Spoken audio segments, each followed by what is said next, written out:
a city where two tribes had been killing each other's sons for over 100 years. A city split between different faiths, different loyalties, different gods. And in the middle of all of it, one document, written in the year 622, that somehow made the killing stop. No parliament debated it, no king signed it, no army enforced it at the point of a sword. And yet, historians studying it today keep reaching for the same startling comparison. The world's first written constitution, drafted more than 11 centuries before anyone in Philadelphia picked up a pen. Some historians reject that comparison outright. Some insist it goes too far. But almost none of them dispute the deeper claim underneath it, that nothing quite like this document had been put into writing anywhere in the ancient world before. So, what was actually on that page? Who convinced a city full of blood enemies to sign it? And why, 1,300 years later, are scholars still arguing about what it really was? To answer that, you have to go back to a place that, on the surface, looked like the last city on earth capable of producing anything like a constitution. Before it was called Medina, it was called Yathrib, an oasis town in western Arabia, its wealth built on date palm groves and deep wells, its power split between fortified compounds, each belonging to a different clan, each one armed, each one watching its neighbors. There was no city government. There was no shared law. There was only a fragile, constantly shifting web of alliances, and beneath it, a debt of blood that never seemed to get paid off. Two Arab tribes, the Aus and the Khazraj, had been locked in a cycle of revenge killings for generations. Then came the battle that broke something in the city for good. Around 617 CE, at a place called Bu'ath, the two tribes fought each other into exhaustion, losses so heavy on both sides that peace should have followed. It didn't. Under the tribal law of the time, every death demanded another death. The killing had no natural stopping point. It simply waited for the next spark. And it wasn't only the Aus and the Khazraj holding weapons in that city. Alongside them lived several powerful Jewish tribes, among them the Banu Qainuqa, the Banu Nadir, and the Banu Qurayza, communities with roots in the oasis going back generations, skilled in trade, metalwork, and agriculture, and holding real military weight of their own. These were not bystanders to Yathrib's conflicts. They were woven directly into them, sometimes allied with the Aus, sometimes with the Khazraj, bound by treaties that had nothing to do with faith and everything to do with staying alive. This was the city, exhausted, armed, and fractured along every possible line, that a man named Muhammad arrived in during the year 622 CE. He did not walk into Yathrib as a conqueror. He arrived as an invited outsider, brought in by Arab converts from the city who had already pledged loyalty to him at two secret meetings near Mecca, at a place called Aqaba, during the pilgrimage season. His own community in Mecca had endured years of persecution, and the journey he made from Mecca to Yathrib, known in Islamic history as the Hijra, was so significant that it still marks the starting point of the Islamic calendar today. Here is the detail most people miss. The Medinan converts weren't inviting Muhammad in to rule them. They were inviting him in because he was the one person in the entire region with no stake in their blood feuds. An outsider. Someone who owed nothing to the Aus, nothing to the Khazraj, nothing to any of the old grudges bleeding the city dry. They were betting that the only way to fix Yathrib was to hand its future to someone who had never been part of its past. What happened next is where the historical trail gets genuinely fascinating, and where the scholarly detective work begins. Shortly after Muhammad's arrival, A document was drafted, laying out clause by clause exactly how the different groups of the city, soon to be renamed Medina, would coexist. Centuries later, historians would give it a modern name: the Constitution of Medina, sometimes the Charter of Medina, and they still cannot fully agree on what to call it, or even on exactly what it was. Because here is the problem. We don't have the original. No 7th century parchment survives.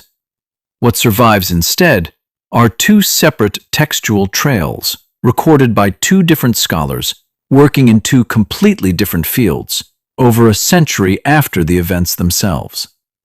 And the fact that both of them preserved strikingly similar versions of the same document is one of the strongest pieces of evidence historians have for taking it seriously at all. The fullest version comes down to us through Ibn Ishaq, an 8th century biographer who died around 767, the author of the earliest complete biography of Muhammad, known as the Sirah. Even Ibn Ishaq's own text doesn't survive in its original form. It reaches us filtered through a later editor, Ibn Hisham, who died in 833. But an entirely separate version of the same document turns up in the work of Abu Ubaid al-Qasim ibn Salam, a scholar of language and Islamic law who died in 838, buried inside a treatise on public finance called Kitab al-Amwal. Two scholars, two different disciplines, two independent chains of transmission, and at the core of both, the same treaty. Now here's the twist that should make you sit up. In Islamic historical tradition, almost every report about the Prophet is expected to carry an isnad, a documented chain of named transmitters stretching back to an eyewitness, essentially a 7th century chain of custody. This document has none. It simply appears in the text, unsupported by any such chain. To a modern reader, that sounds like exactly the kind of red flag that should make historians suspicious. Instead, it's become one of the strongest arguments for its authenticity. Think about it from a forger's perspective. If you were inventing a document to boost religious or political authority, wouldn't you also invent an impressive chain of trustworthy names to back it up? The absence of that polish is precisely what convinces many historians they're looking at something raw and administrative. A working document, copied because it was useful, not because anyone was trying to manufacture sacred weight around it. The 19th century German Orientalist, Julius Wellhausen, was among the first Western scholars to study the text critically, and he zeroed in on exactly this rawness, its plain, unpolished legal language, its total lack of literary flourish. To Wellhausen, that was the fingerprint of an authentic early document, not a later religious composition dressed up to look old. The British historian Montgomery Watt pushed the timeline even further. In his landmark study, Muhammad at Medina, he argued the document must have been drafted extremely early, likely within months of Muhammad's arrival in the city. And his reasoning is worth pausing on, because it's a genuinely clever piece of historical deduction.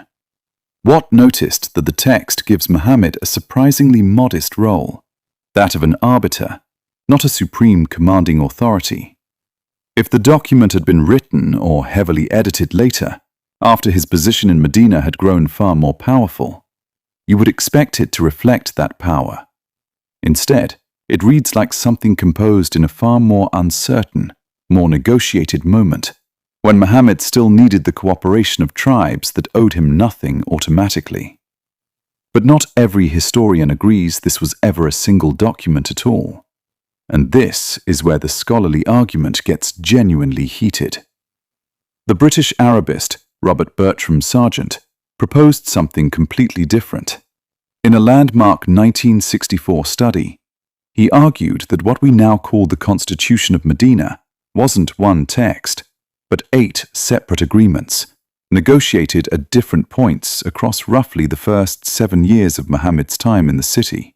later stitched together by Ibn Ishaq, or his sources, into something that only looks like a single, unified charter. If Sargent is right, this isn't a constitutional convention. It's a layered legal archive, treaty piled on treaty, each one a response to the city's shifting emergencies. The most rigorous modern attempt to settle the question comes from historian Michael Lecker, whose 2004 monograph remains the definitive critical edition of the text.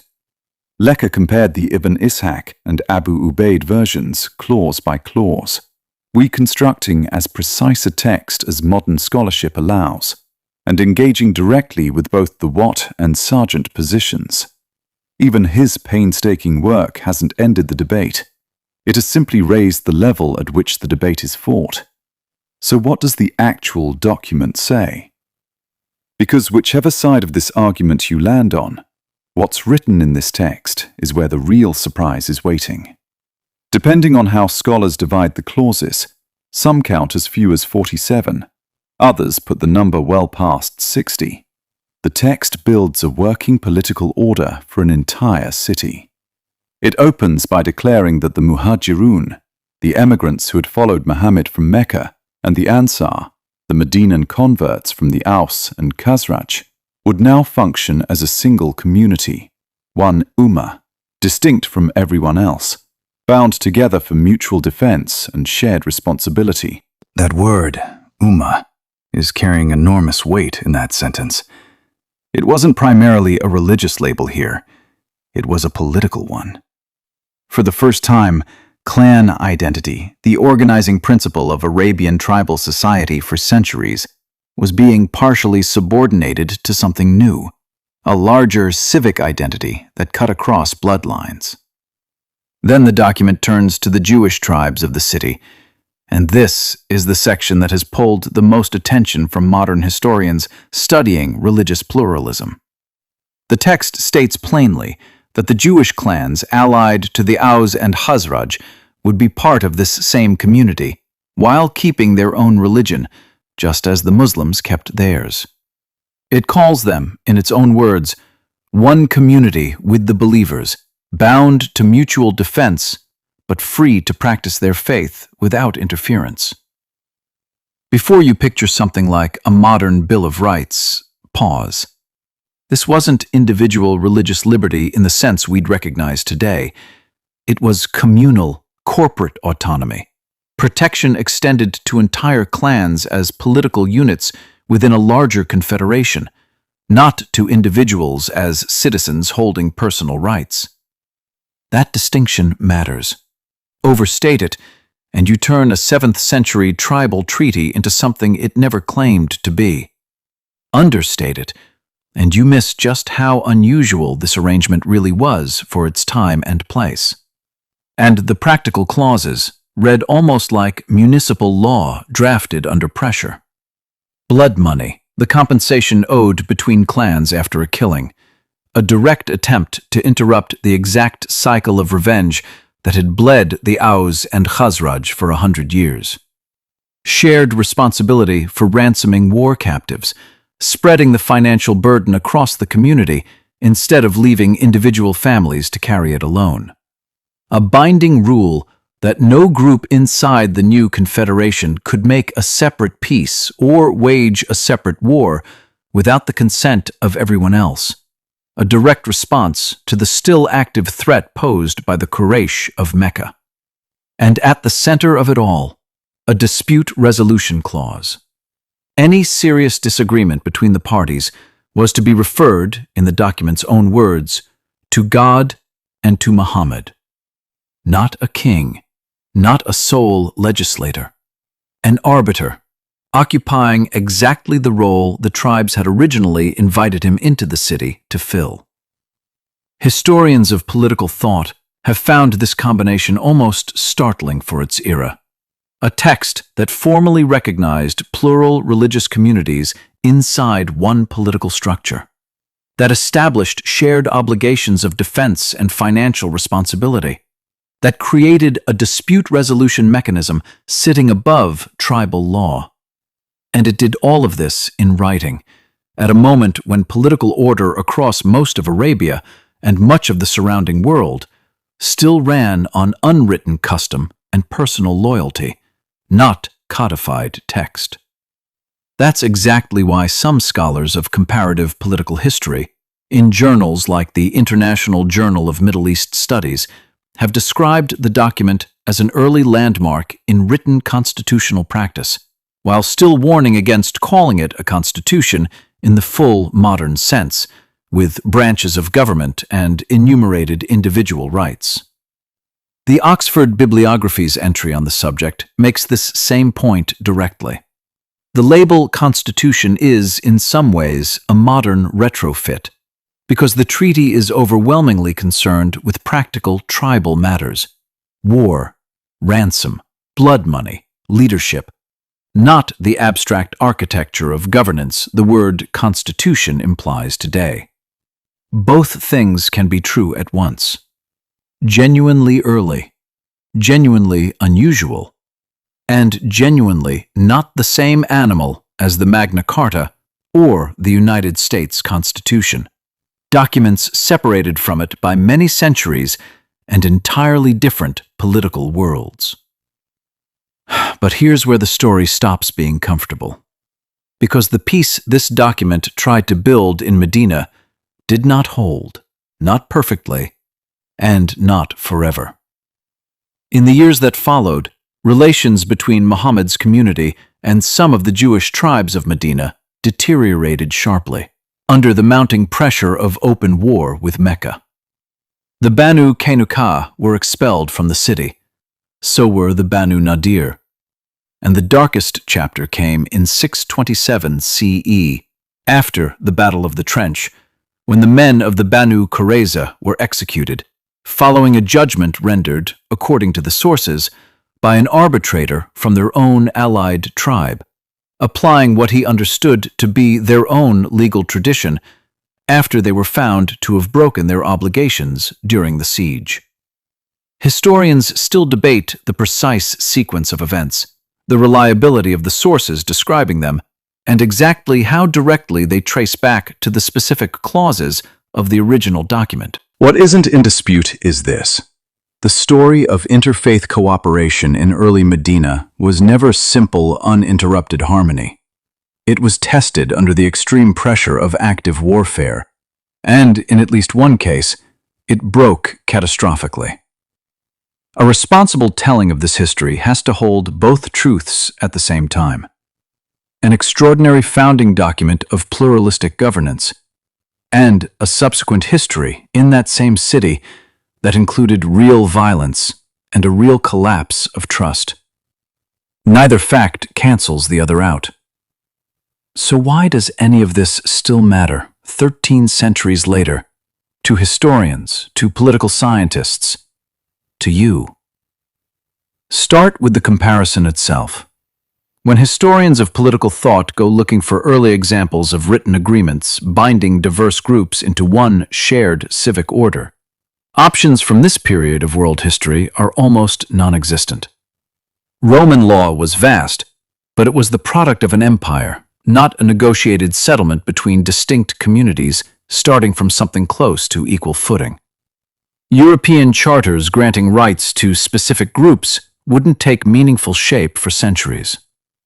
The Constitution of Medina, whatever label you ultimately choose for it, stands as a rare 7th century example of a deliberately negotiated, multi-party, written civic agreement, produced not by a conqueror dictating terms to the defeated, but through consultation among groups that each still held real power, and each still had to be persuaded.